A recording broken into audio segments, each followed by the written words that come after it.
Welcome back, folks, to Let's Play Phoenix Wright, Ace Attorney, Justice for All for the Nintendo DS. I'm SamuraiT-X and I'm Sword Snake. And in the last episode, we had to cross-examine Acro and we found a bit of contradictions. And now we're at the point where we have to prove how he moved the bust from the cafeteria to his room. So, yeah, we're going to continue playing the game. And we're going to have to present evidence. So, without further ado, let's get on with the rest of the game, and the judge is waiting for me to talk about his angry face right now. Alright, Mr. Wright, let's hear your explanation. How did the witness get the bust from the cafeteria back to his room? So, Snake, I got it on my mind, have you? Yeah, I do. So, Snake, let's hear it. You know when Money stole your attorney's badge because it's shiny? Yeah? I think that he probably used the monkey to take the bust because the bust is shiny, you know? I was thinking the same thing, and you are right, so we're going to present the monkey, Money. So, without further ado, plus the monkey takes care of Acro as well, as it says there, but yeah, Money likes shiny things, so yeah, the bust is very shiny, as Snake said, so yeah, let's go. Take that! Take that! Take that! There we go. Now it just sounded like Grodus there, trying to get everything, you know, the whole take that and hold it and objection, and it doesn't come out, but that time it did. Monkey? Everyone knows Money. He loves shiny objects of any size. For instance, he stole the ventriloquist's ring. So, are you saying that the witness had a monkey steal the bust? Of course he didn't order the monkey to steal it. The monkey stole it on his own, and then brought it back home. Home? Money lives in Acro's room. Acro's room? But the bust is bronze, wasn't it? Bronze isn't all that shiny. Maybe you should put the whip down sometimes and read the court record. My, those are some very nice cards he's holding. Yes, and they are made of platinum, which is very shiny. Gah! Acro! Table smash. Money is a strong monkey, right? It'd be easy for him to bring the bus back to your room. He's smiling, so that means we're actually well, he's smiling, meaning that we're being delusional. That's what it looks like. If he wasn't able to handle that himself, I'd be on the market for a new roommate. Smack, smack, smack. Order! Order! I said, order! Miss von Karma! Where is the bust in question at this moment? I don't know. Wow. We're searching for it as we speak.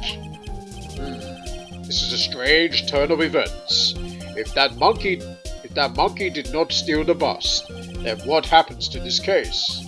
Well, in that event, something else must have been used as the murder weapon. Well, or maybe this bust was the murder weapon, but it was used by accident. That's possible. Maybe Acro saw Money's mountain of stolen goods and thought to use one of them. Anyways, I think we've more than proven one critical fact, table smash. Namely that it was entirely possible that Acro was the murderer. And the table has feelings, Phoenix. Stop smacking it, will you? Moron! Wow, we got called a moron. Smack, smack, smack. Mr. Wright's argument was so circular, I'm still a bit dizzy. However, his argument does hold water. There's no denying that. Ow! Don't be so flamboozled, especially by this fraud of an attorney. Fraud? You've forgotten the absolute most important thing, Mr. Phoenix Wright. And she's sweating bullets out there. And what is that? You should know. You forgot that your fraud of a magical climb was spotted at the scene of the crime. Ah! There is no reason to doubt the clown's testimony. That's true. How do you respond to that, Mr. Wright? Nick, don't let her beat you now. I won't. This is my chance to turn this trial around. When the murder occurred, there were two people at the scene of the crime. One was the victim, Russell Berry, and the other one was the murderer himself. Answer this and only this, Mr. Phoenix Wright. The clown saw the murderer. Who was it then? It was the bust. The bust has the, where is it? No, not that. Right. The bust has the hat and then the feather. You can't see the 3 roses, but, you know.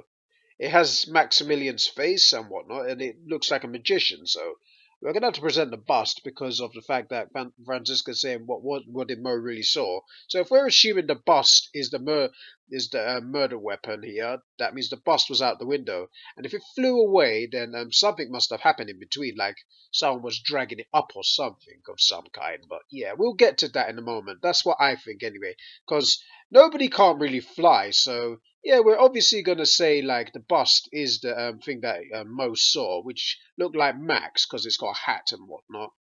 And it's in the light, so yeah, it's got a big silhouette. So I'm going to say the bust, so let's present this. Table smash. I forgot to say take that. He saw Max's Ow! I asked who was the other person Mo saw on this scene. That evidence has nothing to do with the question. Au contraire, mon frère. It does indeed have something to do with the question. Wow, I actually nailed that French. Then again, I'm known for speaking French because in my country we speak broken French, so yeah. Mo said that he saw Max's silhouette. Table smash. But he did not actually see the man himself. It wasn't a human being he saw. Smack, smack, smack. How is that possible? It's simple, really. What Mo actually saw that night was Max's bust. What are you talking about? Have you tried using your brain at all in this case? The silhouette he saw happened to be wearing a cloak.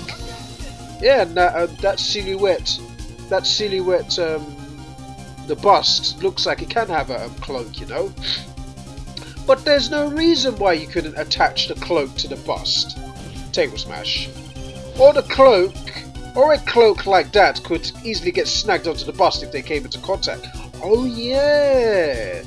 I mean, Russell Berry was wearing Max's stuff, wasn't he, on the way out? Yeah, he was. So yeah, the bust did do that.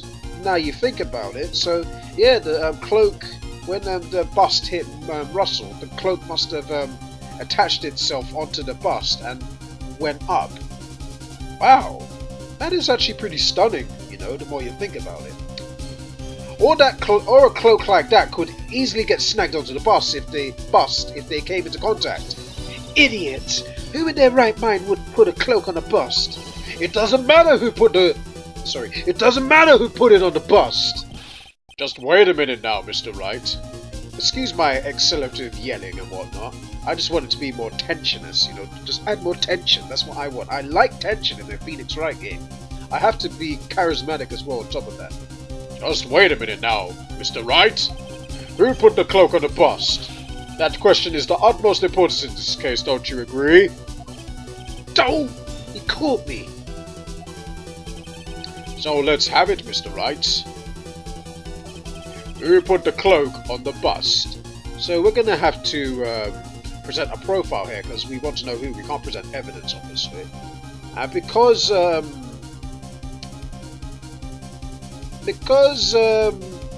he wore Max's cloak to go outside, we're going to have to say Russell Berry here because he's the one that was murdered, obviously.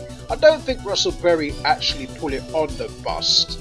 I think when he got knocked out, the cloak fell off on him. But who knows? I might be wrong. But yeah, I'm gonna present Russell Berry because he basically walked out with Max's cloak.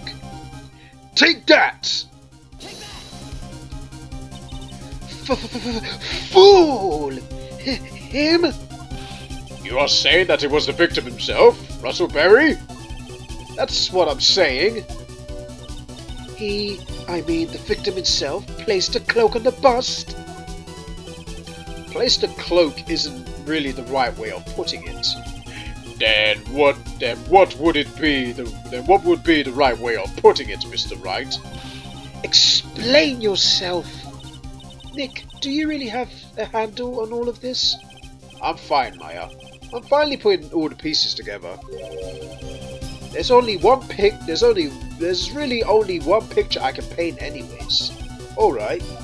So if you want to know what really happened you want to know what really happened that night? Let's step back in time. Acro used a rope to lower the wooden box onto the scene. Then he attached that rope to the bust and dangled the bust out of his bedroom window, directly above the wooden box. At the same time, the ringmaster told Max to wait in his room and went to the scene. Of course, at the time, the ringmaster was wearing Max's costume. Perhaps he didn't want anyone to recognize him that night. That sounds logical. But just as he feared, he was spotted at the entrance of the lodging house by Ben and Trillo. By none other than the ventriloquist and his puppet, Ben and Trillo. When the ringmaster arrived at the scene, he bent over to lift the wooden box. And that's when Acro took his chance and released the rope. So technically I think Acro was waiting for someone else. I'm guessing the more you think about it, cause Russell was there, I think he wanted to kill someone else. We just gotta figure out who it was, to be honest with you. He obviously, maybe he did want to kill Russell. I don't know, but my mind is thinking that he probably did not want to kill Russell because, well, the way he's acted and the way he thinks of Russell as a father. So yeah, I doubt he would want to kill him, but we'll see. Now this is when the magic happens. That's just my theory, to be honest with you. At the very instant the bust hit the victim, I love the little music here. Oh, that's painful. Ow.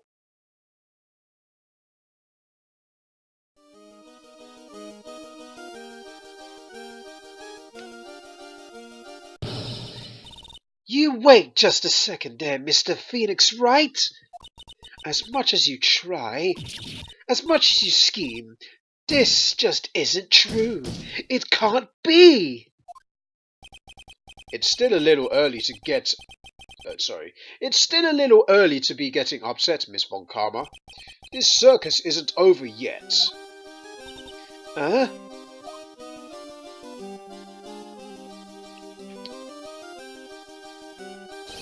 With the shock of the impact, it threw the cloak up and got snagged onto the bust. That's when the sound was heard by a witness, and he took a look out of his window.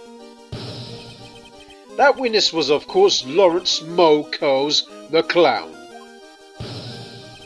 When Mo looked out of his window, the cloak had already been snagged onto the bust. Now, having completed the crime, Acro naturally went about pulling up the murder weapon.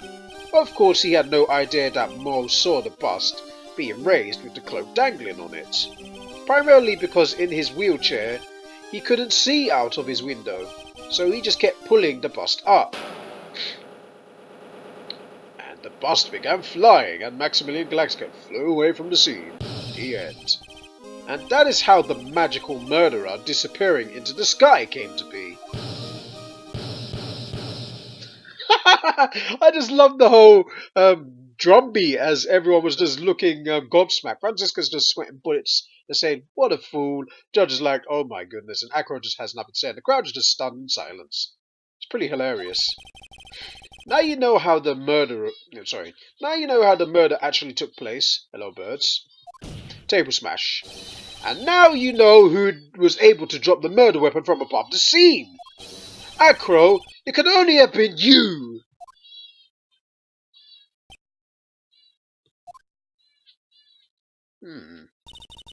Acro's been playing mind games with all of us.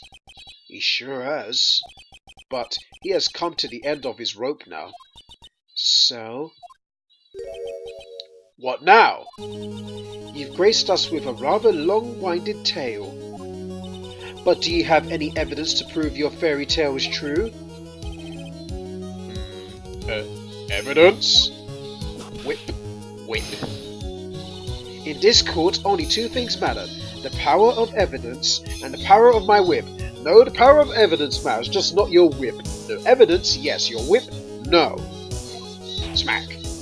Don't forget the power of my gavel as well. Oh, that too.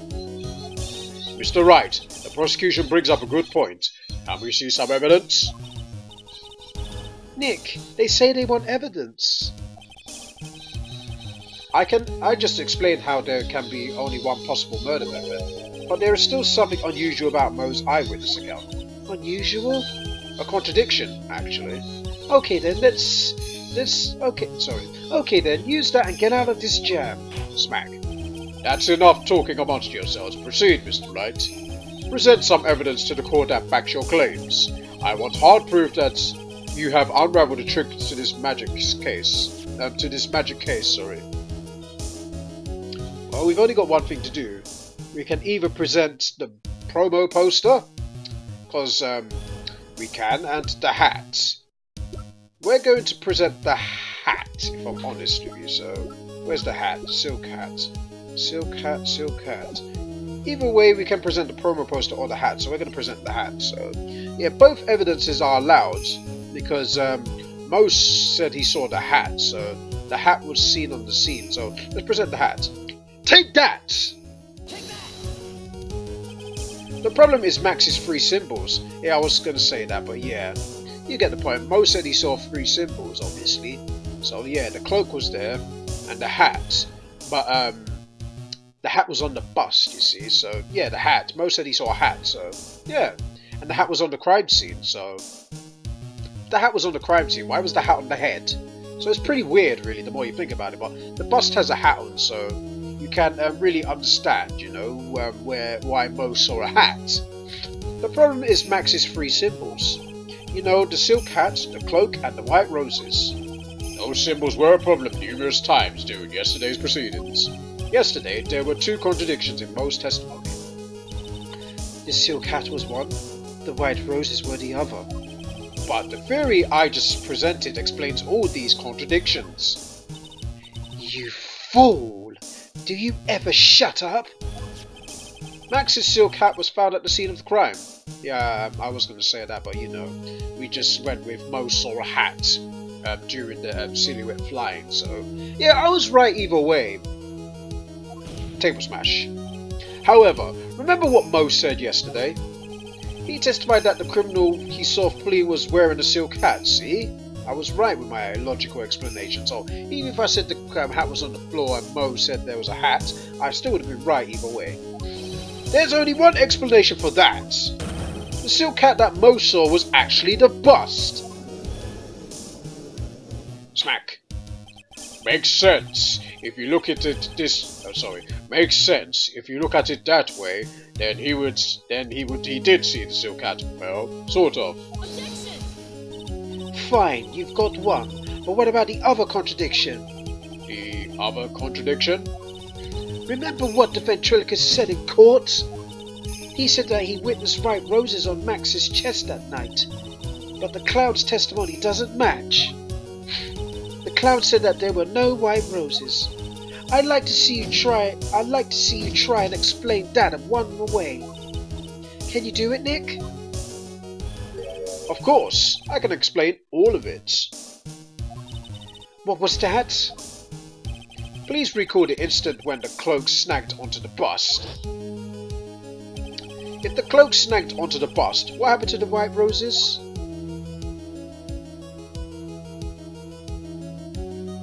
oh yeah, it was in reverse, so you can't see them. Do you get it yet? If the cloak got snagged onto the front of the bust, table smash, it means that the white roses would end up on the back of the bust. Ah! Which explains why Mo didn't see it. The white roses were not visible because they were on the back side of the bust. Smack, smack, smack. Order! Order!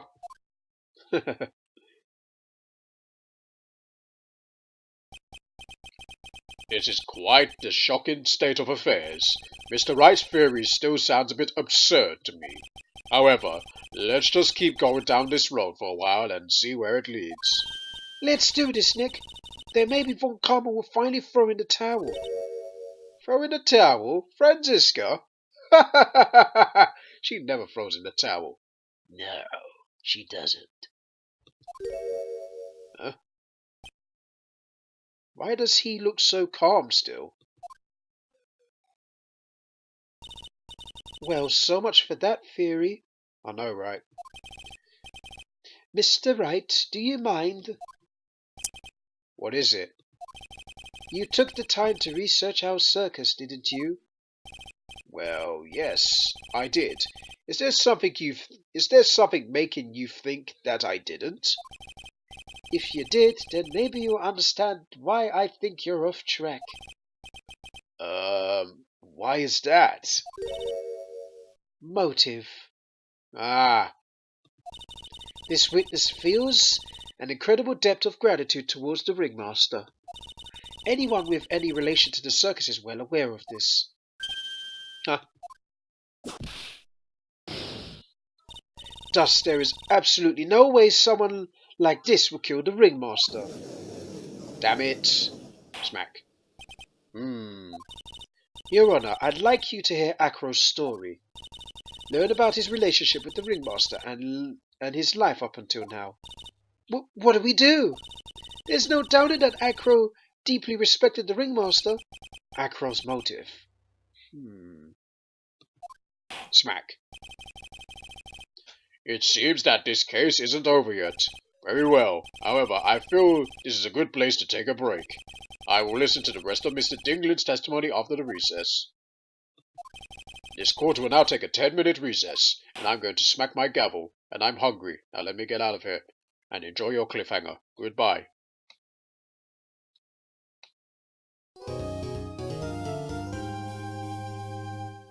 I love the jingle, but the first one's always the best one, for me anyway. I love the first one. It's just so awesome. But yeah, this is where the video ends, because it's a cliffhanger, and it's been 22 minutes going to 23. So when we come back, folks, we will hear Mr. Dingling, aka Acro's, testimony about his respect towards the ringmaster. And try and establish a motive, because I'm pretty sure he does have one.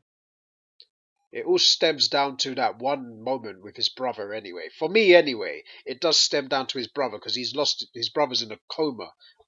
So yeah, I think it does tie a bit to that, but yeah, that's just my theory for now. We will fix that when we continue in the next video. So take care everybody. Goodbye.